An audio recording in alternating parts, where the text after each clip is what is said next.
think we met Dcubed at a SmallSat conference probably about 3 or 4 years ago.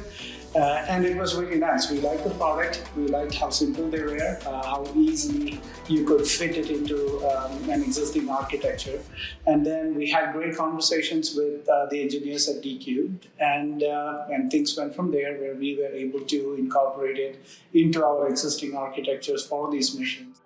One of my favorite aspects about the Dcubed actuators is that we can test as we fly and fly as we test.